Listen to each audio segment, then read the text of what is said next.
आप देख रहे हैं देश का विशाल नेटवर्क इंडिया टीवी लाइव, सच्चाई की सही आवाज।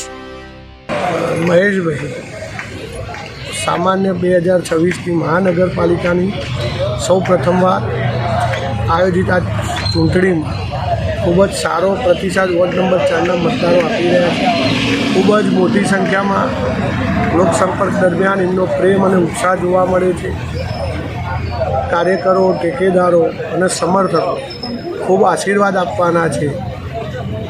बात करिए विस्तारनी समस्याओनी तो 2021 થી 25 સુધીનું ભારતીય જનતા પાર્ટીનું આ શાસન, જેમાં આ વિસ્તાર જૂનો વોર્ડ નંબર 3 એમાં કોઈ કામ થયું નથી।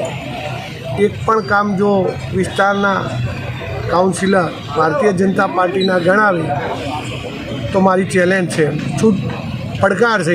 એક જ્યારે મુદ્દા નવા જે ગામો આવ્યા, આખી આપણી પૂર્વ પટ્ટી તરેટીથી રામપુરા સુભાષણ સુધીની અને બીજા પાંચોટ હોય, દિરિયાસણ હોય, કિલોસણ હોય, નુગર હોય, આ તમામ ગામડાઓની સમસ્યાઓ એક જ છે કે જે સરકાર મહામૂલી જમીનો વિના વળતરે ટીપીડીપીમાં 40% કપાત કરવા જઈ રહી છે।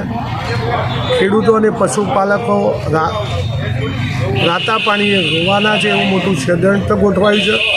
1 કિલોમીટરના રેડિયસમાં ઉચરપી હોય, ડેલા હોય, તાવડિયા હોય જેવા, લાખવડ હોય, તરેટી હોય જેવા વિસ્તારોમાં ભારતમાલાના રોડ આવતા હોય, રામપુરાથી શામળાજીવાળો હાઈવે હોય અને એક 80 મીટરનો એટલે 262 ફૂટનો બીજો હાઈવે, જેમાં ખેડૂતોને કોઈ વળતર ના મળે, 40% કપાતો થાય તો ખેડૂત ક્યાં જશે? પશુપાલનનું શું થશે? અને એક મહત્ત્વની વાત મહેશભાઈ કરવી છે કે ઇન્ડસ્ટ્રીયલ ઝોન, જો ઇન્ડસ્ટ્રીયલ ઝોન આ પૂર્વની પટ્ટીમાં આવે તો આ વિસ્તારના લોકોને જે જૂનો વિસ્તાર છે આપણો, સાંઈબાબા હોય, માનવ આશ્રમ હોય, ગાંધીનગર લિંક રોડ હોય, વિસનગર લિંક રોડ હોય, ત્યાંના રહીશોએ ચોક્કસ પલાયન કરવું પડશે। આ ઉદ્યોગપતિઓની સરકાર, આ બિલ્ડરોને મળતિયાઓની સરકારને મફત જમીનો આપી એમના લાભ માટે, એમના લાભાર્થીઓ વધે, પ્રજાનું જે થવું હોય થાય, અમારી વ્યવસ્થા થઈ જાય, અમારા તળબોળા ભરાઈ જાય, આ પ્રજાનો કચ્છર ગાણ વળી રહ્યો છે। આજની 2 દિવસની જો ભારતીય જનતા પાર્ટી જીતવાની જ હોય તો શું કરવા? વિપક્ષના સામેના હરીફ ઉમેદવારોને પ્રેશર કરી સામ દામ દંડ ભેદ, હવે એ બધી વાત જવા દો, એમને તો ઘર સુધી પહોંચી જાય અને રીતસર ઉઠાઈ જાય ઉમેદવારોના અને કે મામલતદાર પ્રાંતમાં જઈને કે તું ફોર્મ પાછું ખેંચી લે, એ સ્થિતિ જ્યારે નિર્માણ પામી હોય ત્યારે લોકશાહી ઉપર કચરો છે।